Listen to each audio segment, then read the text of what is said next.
Hello, folks. How are you? Welcome to episode 119 of FLA Exposure, sponsored by Conway Customs. Check them out online, Conway Customs with a Z, or if you're listening anywhere else but Canada with a Z.ca. Or did I get those backwards? Either way, check them out online.ca. Great sponsor of ours. Do a lot of decals, car graphics in stores, big event decals, whatever you need. Great guys, local, Truro, and in Nova Scotia. Fantastic episode here, folks, for us today. I want to bring him on right away. He's a purple belt at a Zombieproof down in Cape Breton, maybe a brown belt now. Actually, man, I should have did more research on Jon. I think he is actually a brown belt now, if I am correct. He's been doing this a hell of a long time. You know, he's a great guy behind the scenes. He's a coach. He's competed in amateur MMA before. He's got his own podcast. Himself and Ken have another podcast. He's all over the place when it comes to MMA analyzing and also just kind of putting out good, positive vibes. He's always a guy who's shot us messages in the background, always willing to help. He's commentated for us before as well, and just an all-around great guy. So let's bring him on without further ado, Mr. Jon McKinnon. How are you, sir? Hey, man. Thank you. Thank you for the intro. That was nice. Thank you, sir. It's true. It's true, man. It's all true. How you been? Appreciate it. I'm good, man. Yeah. How about yourself? No complaints. No complaints at all. You know, trying to keep busy like we were saying off air there. You know, it's what do you do? Yeah, I mean, COVID's a strange time, man. It's a new normal for everyone. Yeah. It's a little spooky out there, but we should be grateful where we are for sure. Well, someone told me whether this is true or not, Jon, like that we're like the second safest place in the world or something right now. Yeah, which is a scary title to have. You know, it is actually. We're so fortunate, and you look in America and across the world, and even outside of Atlantic Canada, where we live, and it's weird. You know, like you look at Toronto getting like 400 cases per day on average. I think we have 3, and we didn't have any for a long time in our province. So, and then, you know, you look at other stuff like as a law enforcement officer myself, then you look, you know, in America, especially what's going on down there. Like we really should be counting our blessings for how fortunate and safe we are and how safe we feel. So, yeah. Well, it's funny you say that because like, how much we take for granted, even myself, you know, like life can change very quick, as it has for everybody. But like when it comes to that, you know, we've been both training martial arts for a long time, and man, like I'm always interested. Like if you don't know how to protect yourself, like what are you gonna do when shit hits the fan? Yeah, man, that's something that I reiterate to my colleagues at work constantly. You know, work is one thing, but real life is another thing. And I think you need to be fit, you need to be capable, you need to be able to protect you, and, you know, in my case, the public, and of course my family, you know, people around me. So when people don't, you know, it's hard being in a position like that, and you can speak to this because you train martial arts, you have forever, you're a black belt. Congratulations, by the way. I know I told you congratulations. Thank you, on Instagram, but since we're live, I want to say congrats. You appreciate that. Feels very odd, by the way. Strange. But cool too. Like really awesome in another way. For sure, and definitely well deserved. You've been at it forever.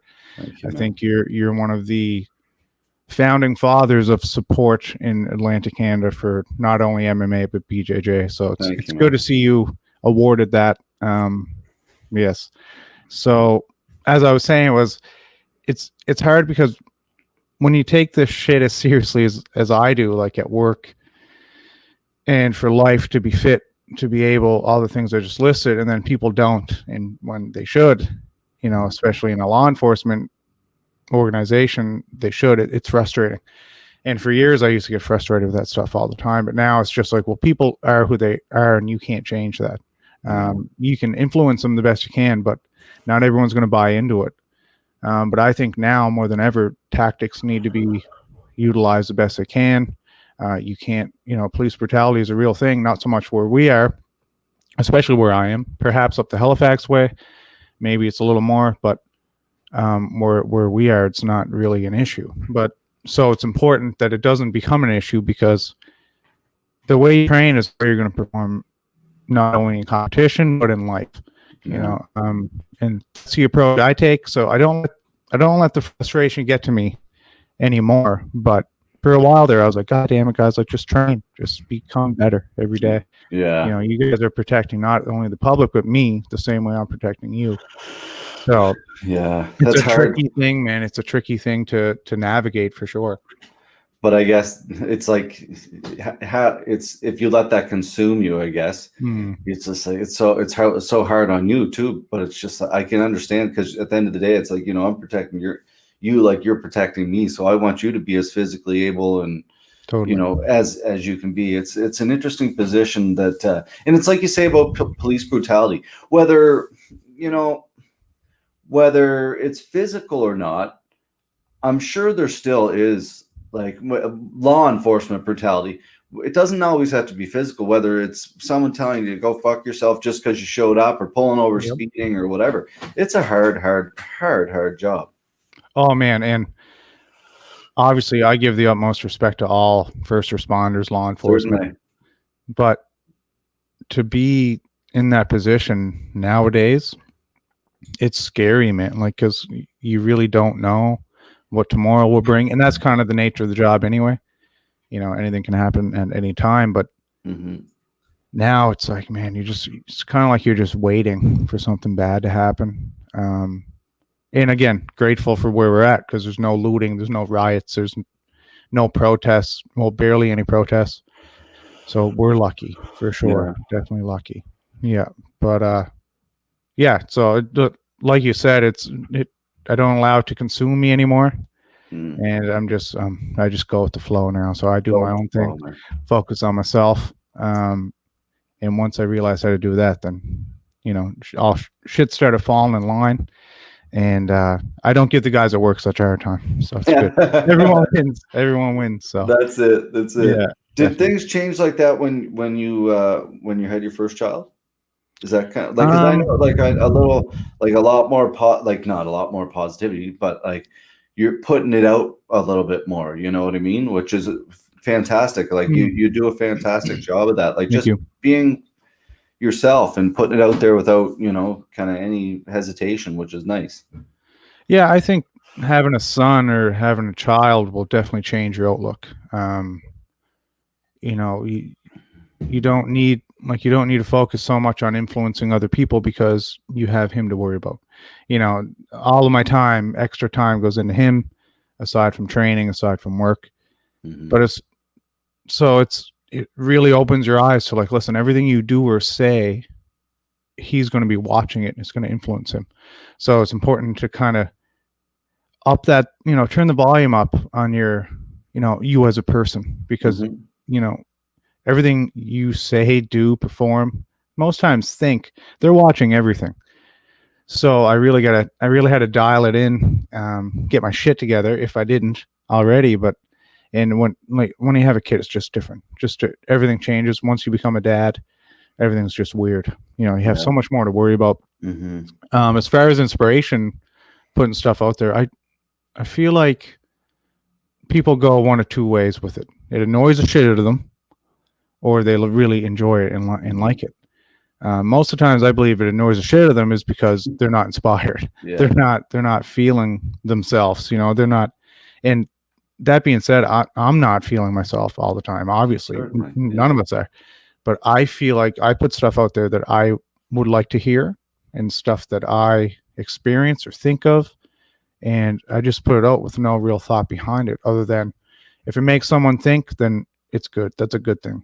You know, that's the only purpose of doing it is to inspire people and get them thinking. And if thinking leads to action, then that's perfect.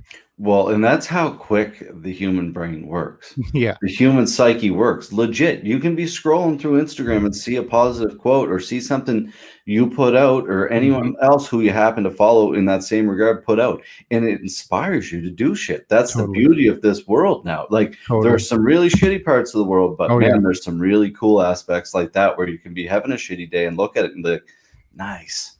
Absolutely. And I appreciate the messages from people, right? Like I post some, not all of them, but some of them when I do get a nice message, like saying, hey, listen, I listened to your podcast or I read your post or et cetera, et cetera. And it made me, you know, think, it made me get up, it made me go work out when I didn't want to, stuff like that.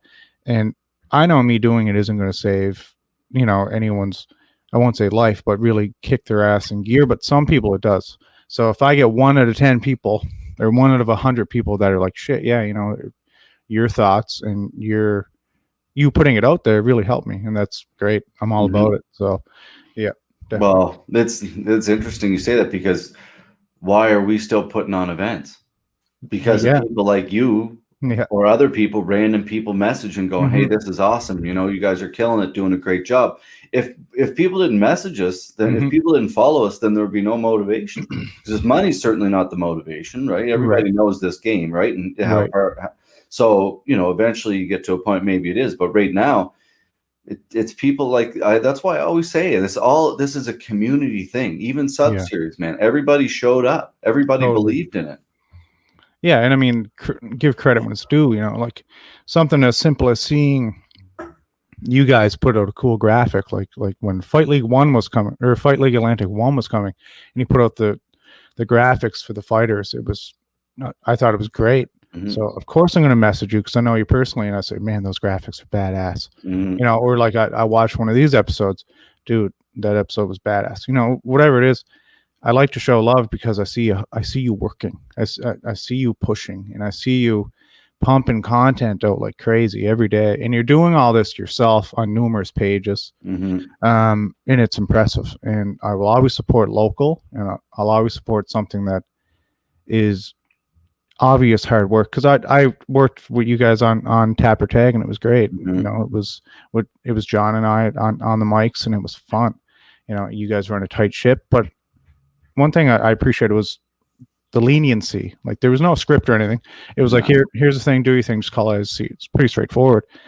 But I see the work. I see you guys pushing, man, and it inspires me. I'm like, I love MMA more than anything. It's my passion. Yeah. It's my sport, and for you guys to be doing it at what I think a high production level and a high caliber of talent, and everything you're doing with social media, everything just.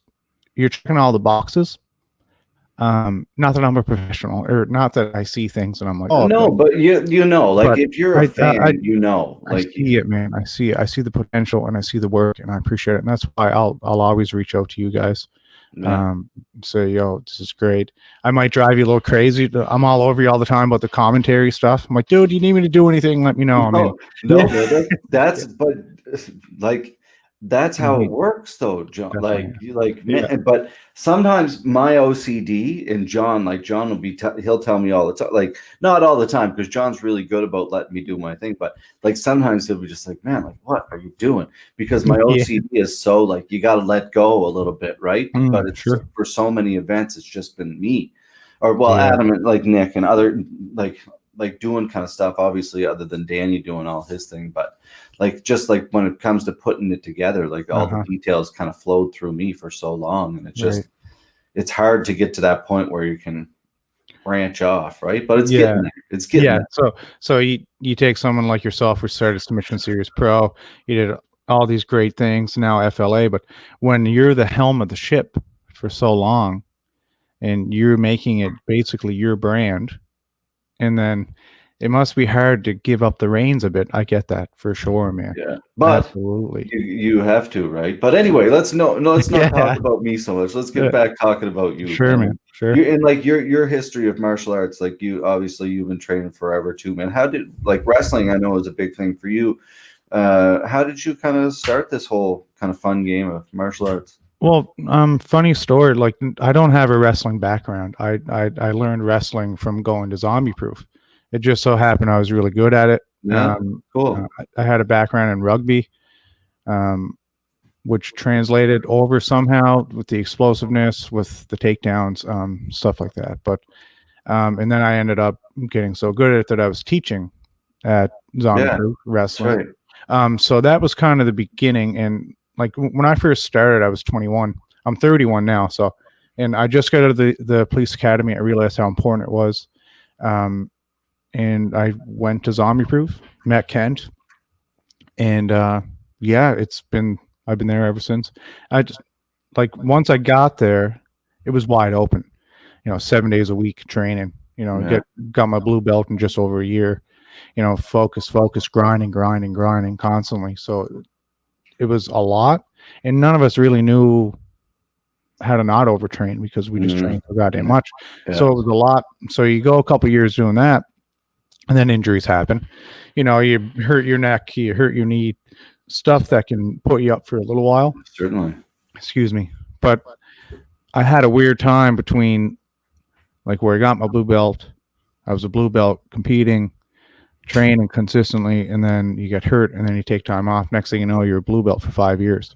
Yeah. You know, and then you come back, you dedicate yourself again, and then Ken's just like, okay, you're a purple belt now. It's like, okay, good. Yeah. And the pressure that fell off of me from being a blue belt, because I was down on myself, you know, I'm a blue belt forever. Yeah. I know my skills are above that level. But I wasn't going to class. You know what I mean? Like I was injured or I was involved in other shit in life. And then you go back and then it shows what hard work can get you. Yeah. You know, I go back, I think it was like 3 or 4 months consistently. Ken's like, dude, yeah, like you're there. Nice. So you said at the first of the show, I'm a purple belt. Hopefully be a brown belt by, I don't know. I like setting goals and dates, but I'll have to write that one down. I'll have to think about it. But so 2011, I'm out of the police academy. I go in, and I've been there, ever since, and it's great. Kent and I are the best of friends. As crazy as he is, and he's done great things though down there. He's done great things, man. And you look at him online now, killing it. Yeah, and he has a vision, and you know, it's good. Yeah, it's I'm very grateful to be part of the team, and you know yourself what it's like to be a part of a cohesive unit. Guys that, you know, there's only a couple guys that have been there from day one that are still there. I'm sure you guys have that at your gym as well. Yeah. People come and go, and people that you wouldn't expect to go, you know, like some guys just vanish, and it sucks. But the guys that stick around, you have to value them because you know them more than your family. You know, you pretty much really some of the greatest bonds you ever make is in a jiu-jitsu gym or in any martial art. So that's it. Like, you know, they're like you say, they're like the best of your friends. Sometimes, like, I find it hard to relate to people that don't do martial arts now. Like, I have this conversation with a lot of people too, because it's like everything. And regardless, if they don't do martial arts, sometimes it seems like the conversation always goes back to martial arts. Whether it's me or like if it's a fighting or something, it's like it's weird. I don't know. See, fighting's a funny thing because like 4,000% of men believe they can do it. Yeah.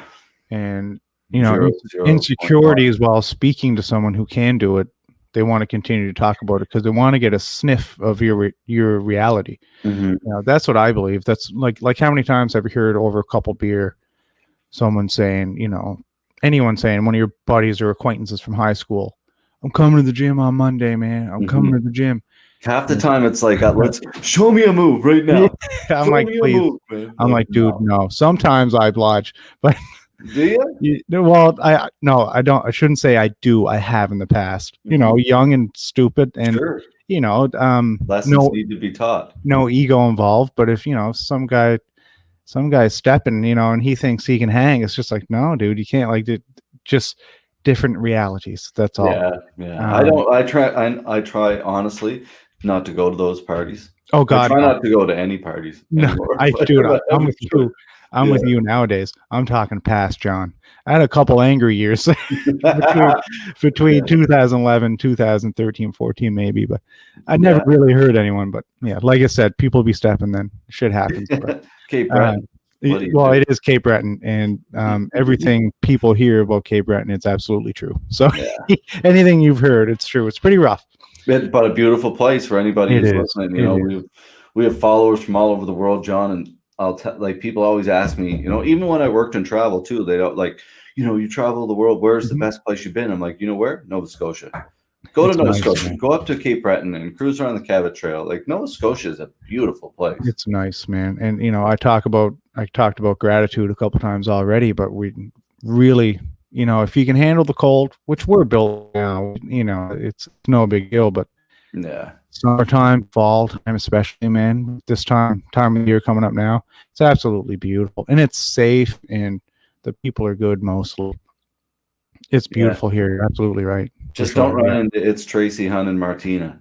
Oh man, they're like the most stereotypical Cape Breton thing ever, and they do it well. They do it well. Yeah, it's like they're almost like Bet McDonald, like Yeah, the new version. Or they do that's it right. really well. Do you Yeah. know them?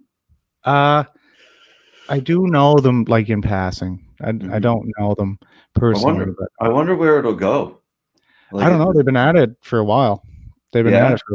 So hopefully, I hope they eventually have their own show or something. Yeah, like that's what why I not? could see it on, like it's kind of like a Trailer Park Boys kind of same Yeah. funny, like kind of like off, but maybe they'd have to change it because Trailer Park Boys now, like I don't know, man. Like I say, you can't get away with some stuff anymore. But then I was on the airplane the other day flying back from Alberta. By the way, it's day 6 quarantine for me right now. I think I gained 7 pounds. Man. Anyway, there was movies on there like Dave Chappelle, the Dave Chappelle show, where that episode, Clayton Bigsby, that episode. I'm like, this is on a fucking airplane where a kid could click this. Like, this is hilarious. Yeah. So I don't know what the rules are anymore. COVID, man. You can do whatever you want anymore. Dude. Man, it's like comedy has no boundaries, right? It shouldn't. That's what they say. Some things, people push the envelope, but that's comedy, right? But the stuff they used to put out back then, Chappelle Show, Trailer Park Boys, that dark comedy, gruesome comedy, it's hilarious. Absolutely hilarious, but politically incorrect, definitely nowadays. Yeah. But I mean, someone's always pushing the envelope, so you need that. You need people that are going to push it. I think so too, because then you become a docile society where you can't, like, if no one's pushing that, like everyone, like people. I always say about like we're all different, but what happens if we were like, it'd be a goddamn boring world if we were all the same. Yeah, man. Like you want people like we want people, like you say, who can push the boundaries, and we want celebrities. We want people who can be 6'9" and slam dunk a basketball, because it gets this serotonin going, right? Like definitely, man. It excites me.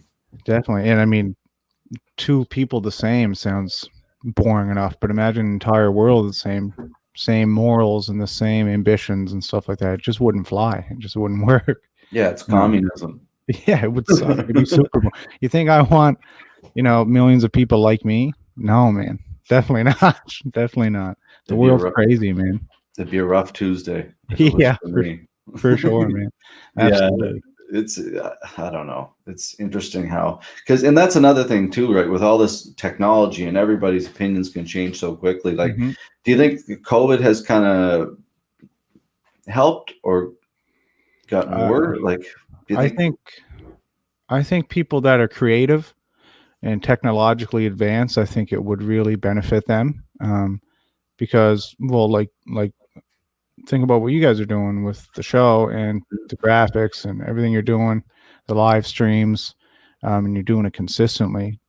Did you ever think you would do it, or was that a byproduct of COVID because you guys got locked up? And strictly COVID. You're right. Strictly COVID. So really, you took that chance of doing it. You put yourself out there, which I love. So I think people that are willing to do that, like I started a podcast because of COVID. People that are doing that, it's beneficial for them. But then in turn, if you come across anyone with some mental health that don't like being cooped up, and maybe they lost their jobs, maybe they, or mental health or not, it's a devastating time. You had people losing their jobs, and then you have the biggest mass shooting in Canada, in our own province. It's hard on people's heads to be cooped up in the house, no job, no family time. You can't see your parents, can't see your grandparents, etc. And then people are knocking at your door, shooting people. You know what I mean? Like it's a super stressful. Yeah, it could have went one or two ways. So, and then you could be a rare thing where, you're doing all the right things. You're starting an upstart thing like this or whatever, and then you're still experiencing that stuff, but you're still trying to be contributing member of society, right? Exactly. So I think one or two ways, man, if you're resilient enough, like you are, to push through and continue to do this, because consistency is key, as you know, and you're doing it consistently, and you've been doing it, and one day it'll just pop. like you keep pushing. Fingers crossed. One day, yeah, fingers crossed is right, man. But same thing with your shows. One day it's just the right eyes are gonna come across it, and that's how shit works. Yeah, that's right. So I mean, one or two ways, like I had my ups and downs during all this COVID shit. But yeah. you came back with the whole podcast, and now like that. Yeah. Do you find your podcast is like an outlet for yourself? Like, because yeah, definitely. Look, I prepare pretty extensively before each episode. I write a bunch of shit out, and just write it down. Like in my phone, I use my phone and just write it on notes. Yeah, that's beneficial enough if I didn't disperse it to the world, just to type it out. Almost like a journal, right? Yeah, exactly. And then, the first few episodes, I was shaky, man. I was not comfortable, but sure. I did it, and because I did it, it got easier, and the rest is history, and we're still going. We're in a little bit of a lull with it right now. I had some stuff I was trying to get done, but I'll be back this week with it. So nice, yeah. Awesome. Yeah, sure. You have a great voice for it, man. I told you that before. Like a great voice for a podcast and commentary. By the way. Thank you very much. I appreciate that. Yeah, so, yeah. Keep that in mind for sure. Yeah. Speaking of which, you want to do commentary on October 24th? Absolutely. All right, done. Where's it at? I can't tell you that. Oh, you almost got out. Wow, that's like a lot of people have been asking that, and I can't tell anyone. But I wanted to ask you on air. Absolutely, yeah, I'd like to, man. But it's a like pretty much like going to fucking BC for you, where it's at. But okay, anyway. Well, let's just wait and see. Either way, I'm interested. We'll talk. All right, sounds good. Anyway, yeah, that's the thing, man. Like I don't know. It's like we pivoted. Like for me, this whole podcast thing it's an outlet where I can think about nothing. It's almost like jujitsu when I couldn't do, like, if I can't do jujitsu and I can do something else that's going to take my brain off, like losing my job and what am I going to do next and blah, blah, blah. Right. Like my job's not coming back like for a long, long time. So you got to like pivot in multiple ways. And like for you, like it's the same, like I like hearing that it's the same thing, man. It's like martial arts. You don't think about anything else when someone's trying to kill you, I guess. Yeah, I mean it's a great analogy for sure. And another way, jiu-jitsu or MMA, anything, you have to be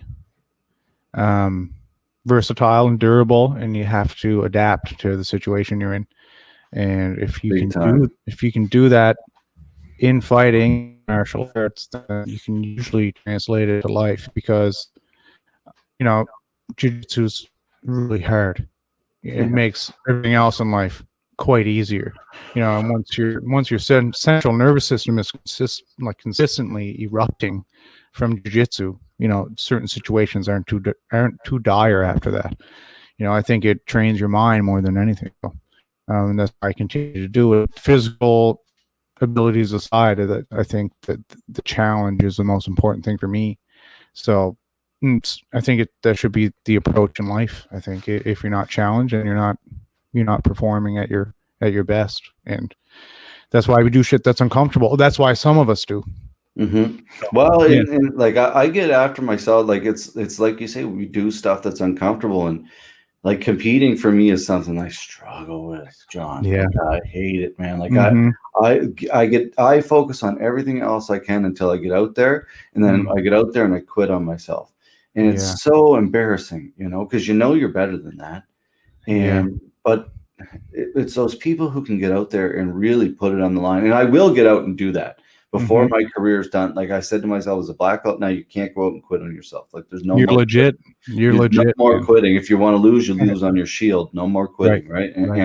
But the people that can go out there and perform, like is so. That's why to me it's so impressive, because until you've got out there and tried it, you have no idea what it's like. Oh man, definitely. And I mean, I look at that, and then I look at people who speak in front of people so effortlessly. Yeah. People put themselves out there so effortlessly. Just this year, I learned how to forget what other people thought or think or say, because most of it's hypothetical. You make it up in your head. It's not real. Oh, big time. Like it's really not real. Yeah. And once you realize, it's like, okay, well, you're kind of just putting a damper on yourself and your own abilities by making this shit up, by living in a hypothetical world. Social media is bad for that. Social media is a bitch, man. I talk about it all the time. It'll get you because you're seeing all the shit. Everyone knows the pros and cons with social media, yet very few utilize it the way they know it should be. Yeah. You know, if you're looking at all this shit constantly and, you know, like the Kylie Jenners and the beautiful people, and you start comparing yourself to them, then it's a dangerous area to be in. But yeah, like when you say competing is hard, is it a nerve thing? Is it like a performance anxiety thing for you? Yeah, you know what? It's I don't know what it is. Like I don't know because I'm confident in my skills. Like that's like I am confident in my skills, which took me a long time to get to. But it's like I panic and I can't breathe. And everybody says the same thing, but I don't know if it's worse. Like, you know, like I can say, you know, my mental health issues with ADHD and PTSD, maybe it makes, but that's a bullshit excuse too. It's just, I think it is truthfully just competition anxiety. Yeah. And I pussy out is what it is. Like, you know, and it's disrespectful to your opponent, which kind of makes me more angry. It's disrespectful to myself. I have a lot of trouble with being nice to myself for some reason. That's a bad thing I have. So, but yeah, that's, what about you? Is that something? Yeah, definitely, man. It's it sounds similar in the way that putting myself out there has always been super anxiety inducing. I don't like speaking about myself, or, you know, I'm like you, where I don't talk highly about myself in my own head. But frustrating for sure, because I know, like, I have goals and I have this big picture of ideas that I want to do, but that shit's holding me back, and it's a constant battle to get through it day by day. And it's so fucked, because then you look at it in the small picture, like, and then look at it in the 1940s picture, because you're a great dad, right? You got a great job, yeah, you're healthy, you're putting up, like, you're doing everything right. Dude. So it's like, how can you talk badly to yourself, right? It's so frustrating how that shit works. Yeah, I think perhaps like it's an upbringing thing, like maybe some of that. I don't know, man. Like it is frustrating because, like, you checking the boxes, right? Like you just said, you know, good government job, beautiful son, beautiful wife. I have a house. I'm warm.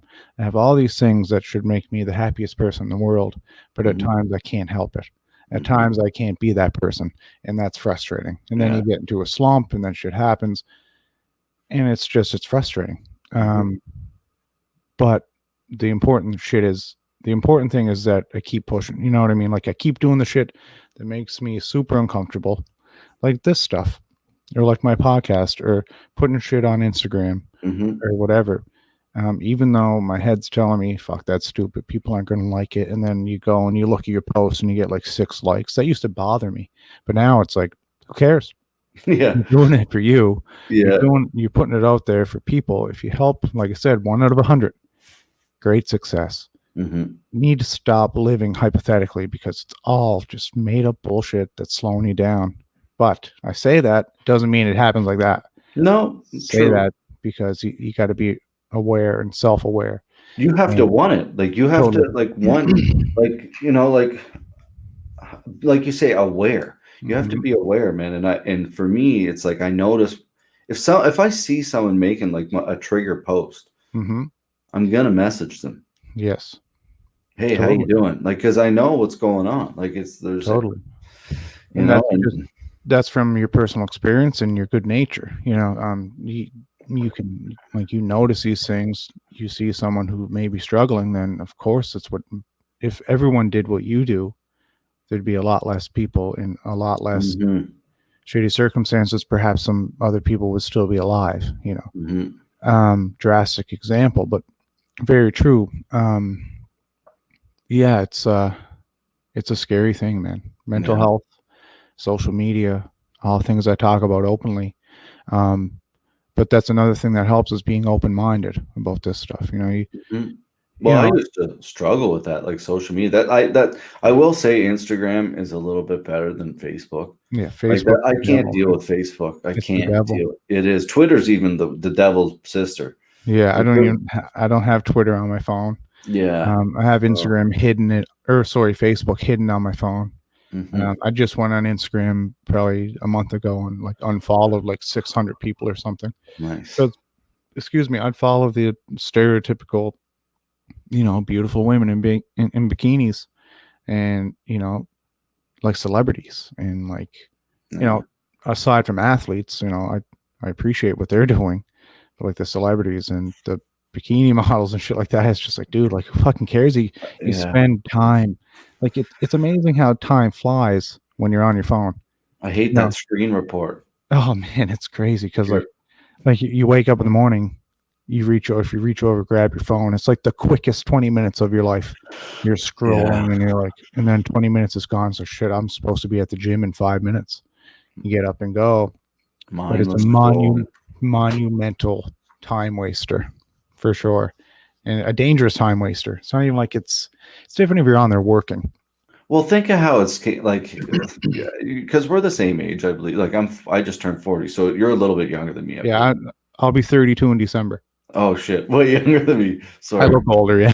No. Just for some reason I thought you were like 35 or 36. I thought that, but so like I don't know what you grew up, but I grew up. In the morning you grew up. I was lucky enough where you would wake up and the TV would be on, and there'd be like a TSN Sports Center or some type of thing like that, or news, right? And now like it's just progressed now to everybody has their own ability to watch whatever they want as soon as they wake up, and it's fucking that constant flood of information, man, whether it's good or bad, like we were saying earlier, because it can go negative, but it can also be like, shit, I'm having a shitty day. Here's John's post about whatever it happens to be, and you get your ass out and go for a run, right? So totally, man. It's interesting, man. It's the generation of information or the generation of misinformation. Posts can be very misleading, and articles can be very misleading, about like clickbait and stuff like that. And these things draw you in, and you click on it, and it's not what it says it is, and then that person gets paid. It's crazy. Yeah. But even those phone calls, have you been getting those phone calls? Yeah, man, I don't answer them, but holy shit, like come on. Like 800 or even local numbers now, like yeah, it's weird. Holy shit, it is weird. Who are these people? Very strange people. Yeah, I hate those people. Fuck those people. Yeah. Do you do any Krav Maga? Do you do any of that kind of stuff? Krav Maga? No, man. No, I call it Krav Maga. Sorry. Yeah, no, that's fine. Either way, no, I don't. I don't even think there's many people around these parts that train it or that offer it. But I know some of it could be useful in the law enforcement world. Yeah. Some people do. That's what I was just wondering. Some people do it, and some people don't. But Cape Breton's popping off. Last night I saw a nice big event there, outdoor boxing event. That was pretty cool. Yeah, that's a cool thing. Yeah, for sure. They've been having concerts and stuff out at that drive-in as well. It's a cool thing that they're doing. Yeah, we need more events like that, like the boxing events, and perhaps you guys someday in the future. That's the plan. I think. Yeah, I mean, not opposed to it. There's definitely venues here, man, and it's important for the young generation to see that those kinds of athletes out there doing these things, because you want to lead them the right way. Speaking about what we spoke about before, social media and fucking TikTok and all this stuff, kids can get lost quickly, and they can get involved quickly with the negativity that is social media. So I'm a big pusher for kids being stimulated otherwise. Get outside and dig a hole, or do something, man. Go learn something. Yeah. So I think it's good for the younger generation to put themselves out there and get in athletic situations. And so I think those events are good. I think they're definitely useful for everyone. So it's even like jiu-jitsu.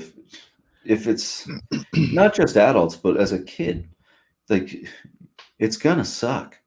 Someone's on top if you trying to whatever, they're choke you or hold you down or whatever. It's going to teach you so much. It's taught me so much in my life about being like just being comfortable in the uncomfortable, that classic cliche line, right? But dude, it should be like, mandatory for every child. I Really agree. should. I think some martial arts should be mandatory, even in like in school, man. It should be like given in schools, and rather than, have one day a week in gym class that you do jujitsu or wrestling or something. Well, we used to teach like a lot. Like Kitson started it in New Glasgow, like teaching a Yeah. lot of classes to kids and stuff. And Kitson would do it and like weekly. But I don't know, like I think it's like it's weird how it's not offered more. Yeah. Like to me, it's like you said, like, yeah, social studies is important, but like fuck, like teach these kids accounting, maybe how to Yeah. look after their money and how Yes. to protect themselves, maybe how to make a meal. Like these are important Yeah. things that people need to learn in real life. Not this. Yeah, that's your 3 crucial life skills right there, man. You Yeah, can cook, you can deal with finances, and you can fight.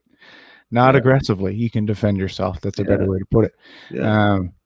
But that's the answer, man. Definitely. Yeah. So you got home ec, you got say Maybe hunting some class. industrial arts, hunting class. Me. Yeah, hunting Yeah. class. Yeah. We're gonna Why hunt not, right? cats today, folks. That's right. Yeah, that might be a Cape Breton thing, maybe, yeah. No, But yeah. it happened here too. Oh yeah. Well, there you go. Yeah, man. Good old Cape Breton. You got the flavor down that way, man. Old Drake Farrell. Oh yeah. Yeah, man. He's a stud, man. He's one of those kids that progress so fast, and I believe he progressed so fast because of his demeanor, man. Guys that are just like stone cold demeanor, man, and like they're having fun, but they don't show it. Sometimes you get a laugh out of them, and it's like, oh shit, you're a human. Like he's almost a cyborg. Yeah. So, but he's so in tune with his body and like what he's capable of and his strengths, and his skill level is so high. Incredibly high. And I really think it's just because of his personality, man. I think he's stoic and he's efficient and he's aggressive, and it's worked in his favor so far. So he very much is aggressive. Is he how old is he now? 19? Oh man, he's young. I think he's like 20, maybe 21. Yeah, maybe. Yeah. It's when I saw him there, because I didn't see him for probably 6 months. Then I saw him like 6 months later. I was like, holy shit. Like it's interesting because you do all these events with all these guys and who are like 16 or whatever, and then now they're like 20. It's just like, wow. Like him, Graham Lipford, and all these like guys who are big men now who like they would have kicked my ass then, but like really kicked my ass now. Definitely, yeah. So like we talk about kids, and Drake was like 15 or 16 when he started jiu-jitsu, and then next thing you know, he's beating everyone from a high level white belt to Kent. He's submitting everyone, and to see that progression and coach him in some situations, and just to be a part of it and to watch him grow. It was an important part for me because he's a young dog that I'm trying to catch. At 31 years old, I'm trying to keep up with this kid, and he's fucking beating the shit out of me. And those bad classes where you're just you leave, you don't even say bye to anyone. You're like, all right, I'm out. I gotta go. Get the fuck out of here, man. Just take your lickings and go. You drive home with no music on or nothing, just like Jesus, contemplating never going back because a 19-year-old stud just whooped your ass. You've been there for 10 years and now you just chop liver. Yeah. But no, it's those kids, man. It's what keeps me young. It's what keeps me, not going, but it keeps me interested. Because he's a stud and he's fun to train with. Well, that's again, that goes back to growing, right? Like it's like me training with like Rorson and Jared and Rehill and Kitson and like all these guys who are super talented. For me, like I know I'm not going to tap them out. Right. If I do, like for me, it's if I can pass Jared's guard, like I've never done it. Like that's my goal in training, because we've trained forever and he just knows what I'm going to do, or it's just, and he's really that good. But like some people, man, like it's interesting. Some days, like you say, you leave, and I find some days if I start training and I can't sweat, like if I'm not sweating during a warm up, it's something's weird. with me. And Really? sometimes I'll get like I'll leave because I know I'm going to get hurt in the past if I'm not sweating. Like, Yeah. but obviously I'm not working hard enough, and therefore Right. I'm not interested enough to be training, and I shouldn't be training, and then I'm going to get hurt. So I leave. Right. Yeah. Yeah. That's weird. I certainly don't have that issue, man. I think about sweating and I'm dripping. It's only happened a couple times, like Yeah. maybe 3 or Weird. 4 times. Yeah, it's weird. Like it's been like muscles in my back have been tight or weird shit. Yeah. Like, yeah, but It could yeah, be, it could all stem from maybe mentally you're just not in the mood, man. Maybe you just don't want to be there. yeah, And your body is like, you can force your body to an extent. But if it yeah, doesn't and want to that's move, then it's just going to be like, yeah, fuck it. We'll go home and yeah, we'll that's try kind of again what I tomorrow. almost look at it like. It's almost like mentally, I'm just like, fuck no, like you're gonna get hurt. Don't like for some reason, and Mm-hmm. like you're 40 years old. Sometimes you got to look at things a little bit Mm-hmm. differently. Like, I mean, you have to be realistic and you have to be safe. yeah, But it's important, like I said, not to live, in like a world that you're just making shit up, like hypotheticals. oh yeah, You might never get injured again, but you spend a lot of time worrying about it. yeah, Um, exactly. This so way, it's I ensure myself, the safest way. I want to train hard, longer. definitely, You know, definitely, it's it. That's the game now, right? It's just staying at it. And like that's something I'm learning as I progress, like in jiu-jitsu. Because I used to be I'm a pretty competitive guy, so I used to be so hell bent on winning that yeah, I would go so goddamn hard, and I wouldn't breathe, and I'd be all tense, and I wouldn't have my breath, and it was mostly because I was so worried about losing. mm, I didn't worry on my skills, or I didn't focus on my skills. I just focused on winning, and in turn, I lost constantly because I was tired, I was worked up, I was sore, I was full tense. muscles, tense, super tense. So Yeah, finally, Kent just said to me, he said, "Why not for the next bit you just roll and don't try to win? Just roll and let shit happen and be in yeah, vulnerable positions, go step by step, get out of them the way you know how."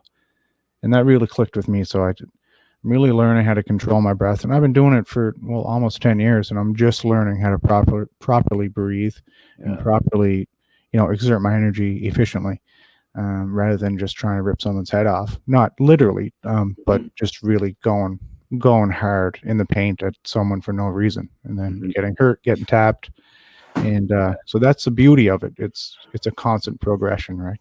I love that, and it's very true. I do that a lot. Put myself in uncomfortable positions and try Hmm. to that's a thing that I think it's come naturally because of training with Jared so much. You're in Right. uncomfortable positions a lot Definitely. for me, and if you can get out of those, you feel better about your game. You Hmm. feel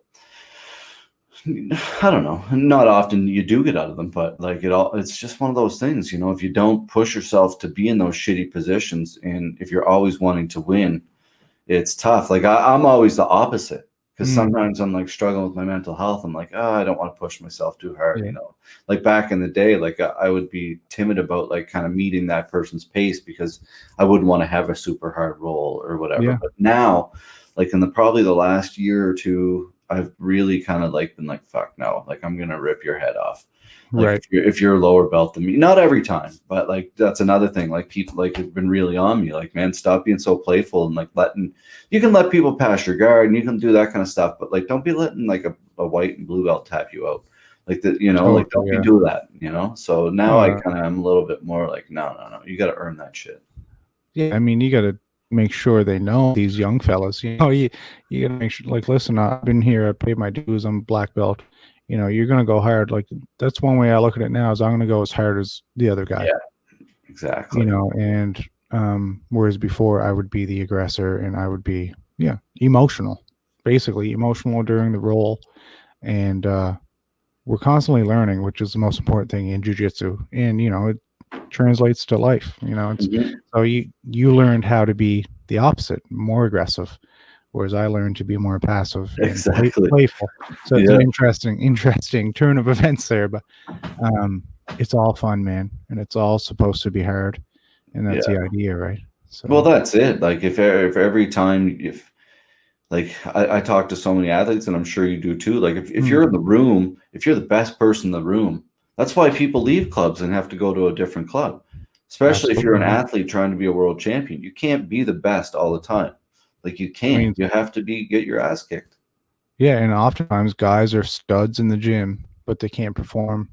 Yeah. You know, once they hit adversity, they can't perform and they can't dig themselves out of a hole because they don't know what it's like to be bullied or they don't know what it's like to be backed up, or just pressured. Because they're the one. You can't always be the dog. Sometimes you got to be the fire hydrant. Yeah. And um, yeah. So yes, people definitely leave because they're the best, but it's the worst thing for growth when you're the best in the gym because it's like, yeah, you're good in here, but some guys are the opposite. They can just perform and they're studs constantly. Mm-hmm. But I think different looks are good in different positions and different people to train with is ideal. Yeah. But it's not always at a benefit, especially these days.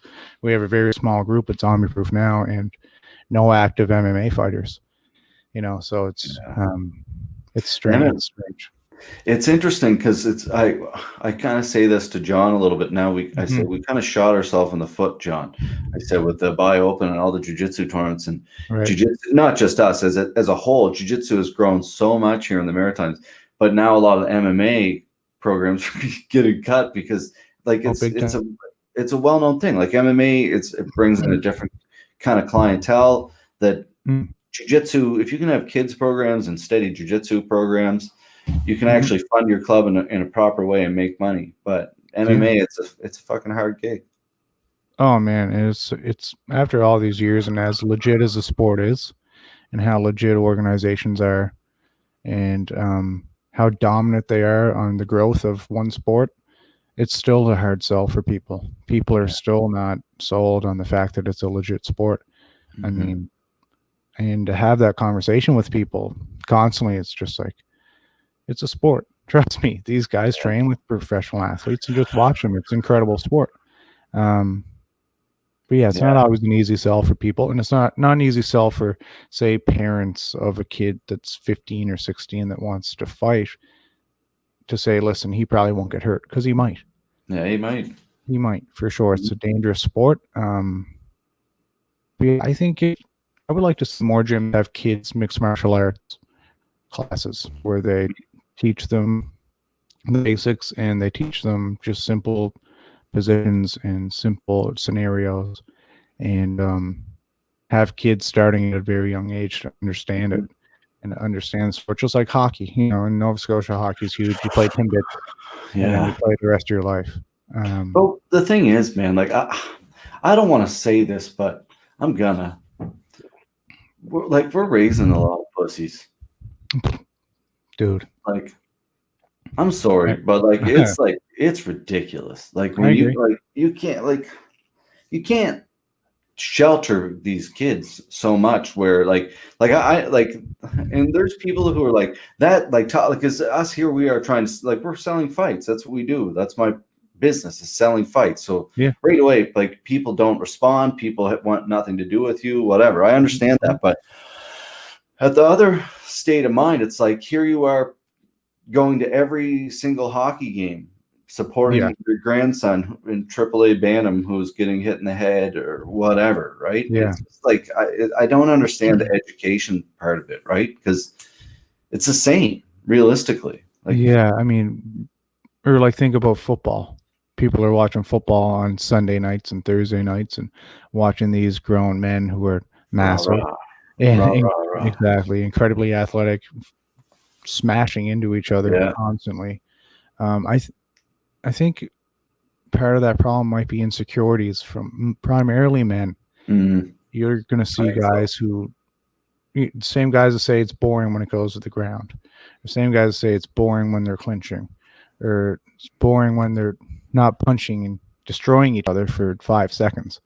I think it stems from insecurities, man, because they can't do it. They don't understand how hard it is. They don't have appreciation for it, and they weren't humbled by any martial art in their life. I think you're right. Because if you're not humbled, you don't know. And I sound crazy when I say this, and maybe I am crazy, but to me, a quick punch in the mouth changes everything real quick. Oh man, don't Nothing's have to a hurt anybody, yeah. but like just if someone's a dick, if someone Mhm. like does something bad, a quick pop in the mouth, I'm telling you, they're never going to do that again, ever. Absolutely. And that's something my father told me. If anyone gives you shit, you, you just give them a shot. They won't do it again. Excuse me. And every time I experienced that, it was nothing but true. Hmm. You But see can't do now that now is that's the not a problem. thing. That's not Yeah. a thing now. You- And I mean, Run away as quick as you can. yeah. And I mean, that's the safe way about it. That's what kids are being taught nowadays. And Which is violent. good. I'm Yeah, not against that, I like agree. I'm definitely not pro violence, like if you No. want to do it in a cage and as an athlete, sure, but I'm not against, but if someone's also picking on you, Hmm. man, don't Well, yeah. give them I'm the opportunity and then show them what's up. definitely. I'm very much anti-bullying for kids. I think that's Yeah. a terrifying thing nowadays. Didn't very much have that so much when we were kids. No. It was there, but it was just the way it was. Some guy was being a dick. He gave him a shot, and that was it. But Hmm. now with social media, once again, kids are pestered, man, these days, and it's so easy. Like cyberbullying is just a crazy, crazy thing that really, if these kids wanted to puck you in the head or puck that guy in the head for saying whatever, they can't. Yeah. It's a worldwide world of bullying now, and from all aspects, and it's a scary time, man, to be a teenager or younger Hmm. growing up with those phones in your hands, man. That brings It's me to a nice segue, actually, that I wanted to talk to you about sure. because Foster and I talk about this a lot. There, something I think would be nice to do, and Foster is a classic guy who would be really good at this. He's Hmm. fantastic at like outdoor stuff. He's like really Hmm. good at hands-on, like manly things.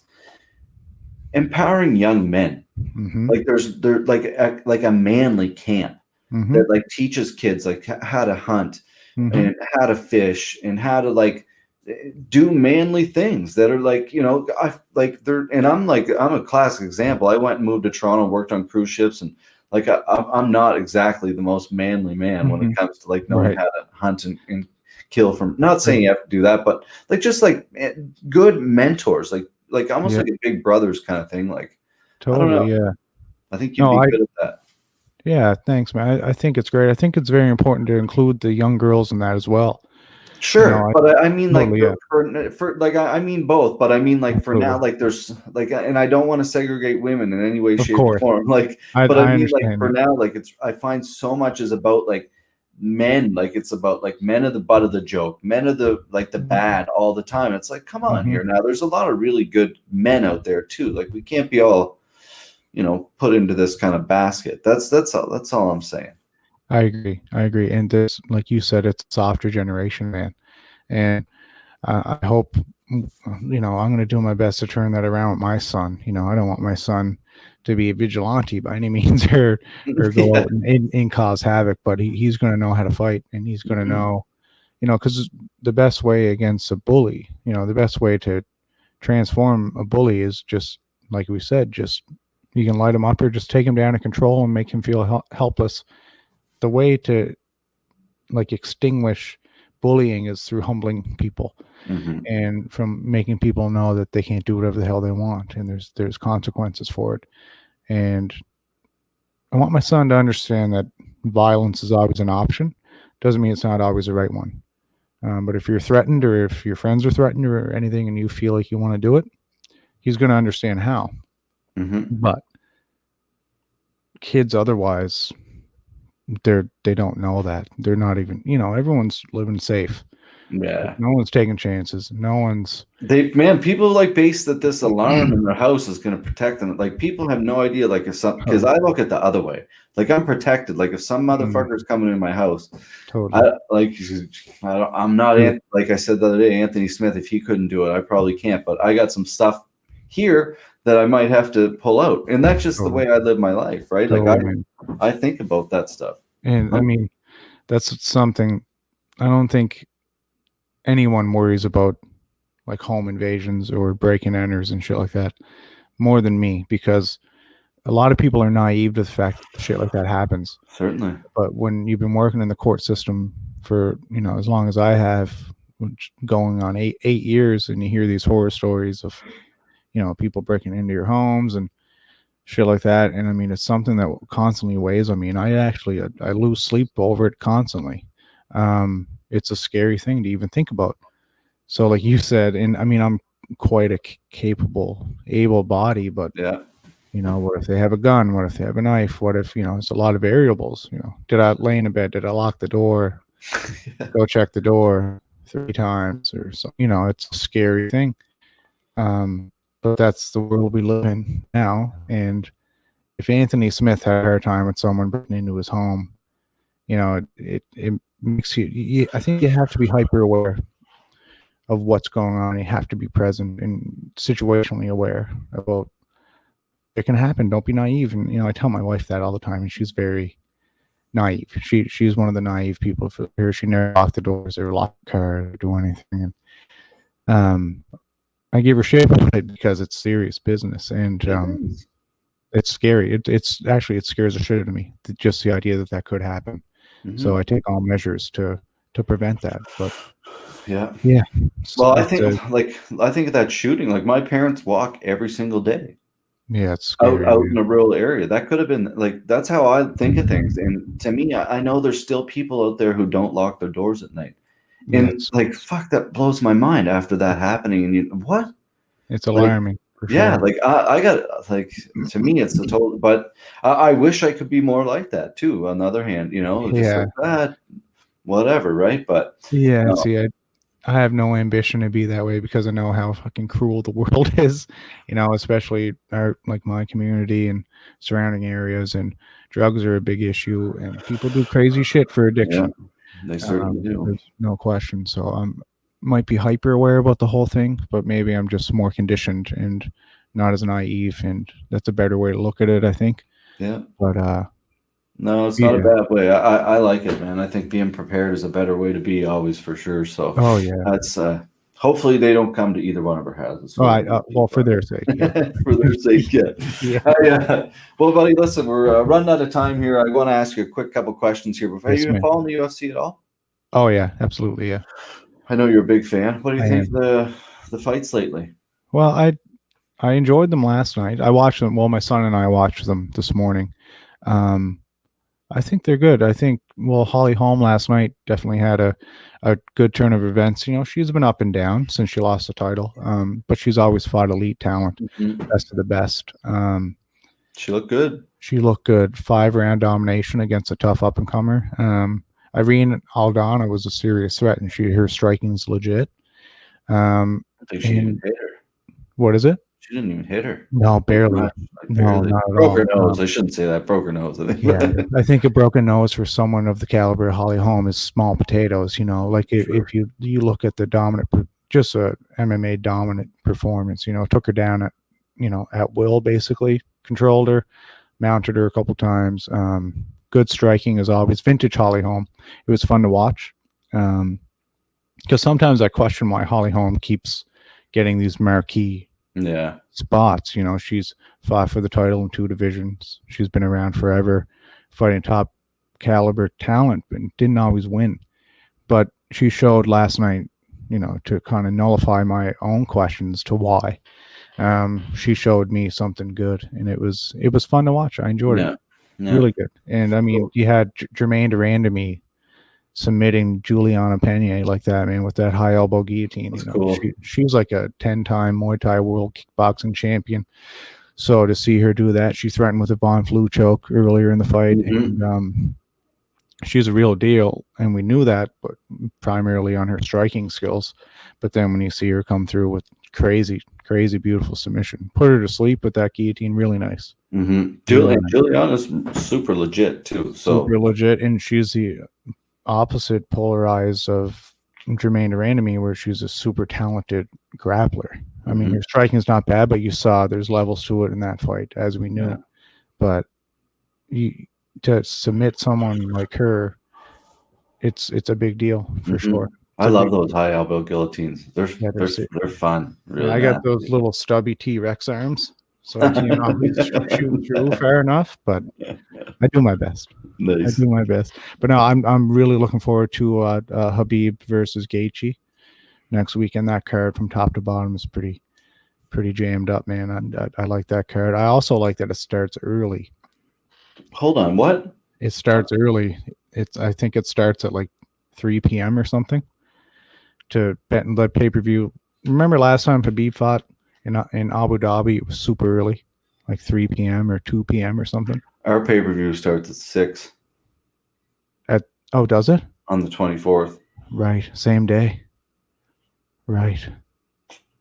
Uh-oh. Oh well, I'll just record it and watch it later. That's all. No. That's a beauty. I'm not worried about you. I'm worried about pay-per-view sales.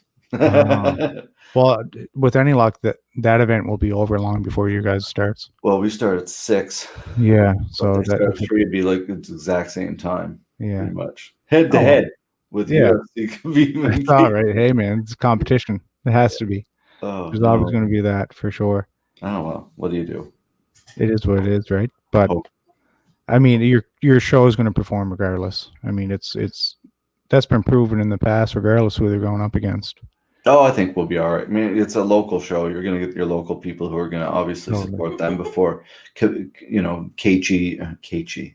and Habib and Gaethje. That's a thing that people can tune into after or whatever too. Oh, of course, yeah. I'm sure I'm sure lots of people have both on too, or lots of people say I'm not watching grappling at all because it sucks. Right. I mean, if I wasn't commentating on the show and I was home, I'd have one on each screen. Yeah. Yeah. So, but I'm also a crazy person when it comes to grappling and MMA. So, well, if you are at home, make sure you are watching both. Yeah. Mom, I will. Mom, that's you. Yeah. Oh, looks like the slow cooker is done for the evening here. Awesome. Time to eat. Yeah, it's we got some bone broth going there. Ooh, nice. So very good. It's been a day of cooking. Chelsea, my love, has made me a nice dinner. We just came back from Alberta. We were out there for a wedding. Oh, her brother got married in Banff. Awesome. She's letting the steam off, I guess, too. Good. Nothing like this on the podcast. Steam on the podcast. That's anyway, went out to Banff for a wedding. It was really, really great. And then we went to Canmore for a couple of days and had shout out to Murrietta's Bar and Grill. It was incredible. Best meal I've ever had in my life. Like sometimes you hear a name of somewhere and you're like, that has to be good with a name like that. It was incredible. Like we went Chelsea. So it was her birthday on the 29th, my birthday on the 28th. So we kind of combined the two. We went horseback riding in the mountains, which was really cool as well. That's like the most romantic thing I've ever heard. It was pretty cool. She's a lucky girl, man. She's a lucky girl. She is a lucky girl. That's what I say. But I'm deaf. I'm a lucky boy, John. As we all know, it's hey, man. One of those things. Let me see here if I can get. I can't really see the mountains there. Man, wow.